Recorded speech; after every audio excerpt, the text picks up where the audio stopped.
Howdy folks, Dr. Paul here. Today we're tackling a problem that's all too common but often overlooked: maggot-infested hooves in cattle. Now, a cow's hooves are its lifeline. They carry her weight, help her graze, and keep her mobile. Just like you and I need healthy feet, cows need healthy hooves.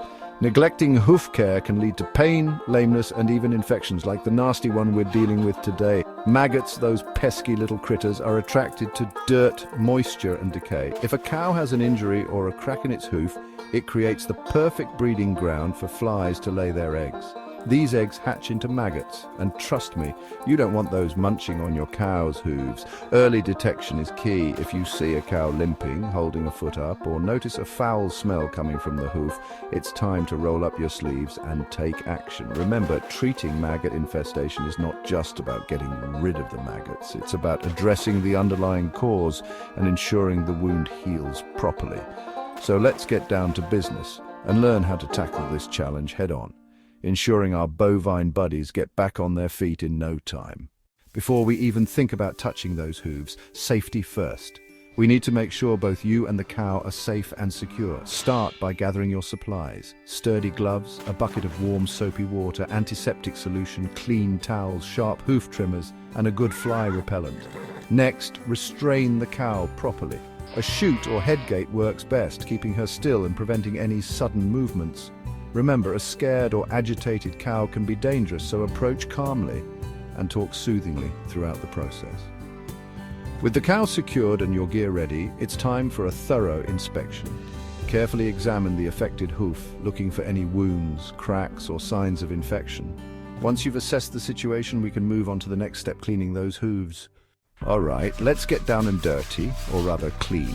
Cleaning the hoof is crucial to remove dirt, debris, and those pesky maggots. Start by giving the hoof a good scrub with warm, soapy water. Use a brush to gently loosen any caked-on mud or manure. This step not only helps remove surface-level maggots, but also allows us to see the extent of the problem.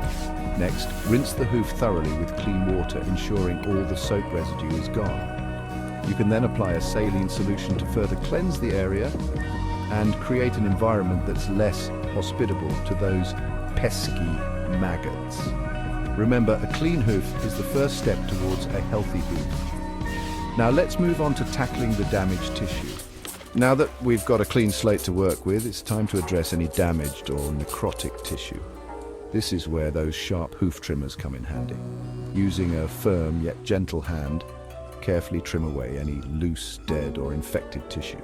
This might seem a bit unnerving, but trust me, it's essential for promoting healthy healing. Remember, we're aiming to create the best possible environment for new, healthy tissue to grow. If you're unsure about trimming the hoof yourself, don't hesitate to call in a veterinarian or an experienced hoof trimmer. They have the expertise to ensure the job is done correctly and safely. With the trimming done, we can move on to the delicate task of removing those pesky maggots.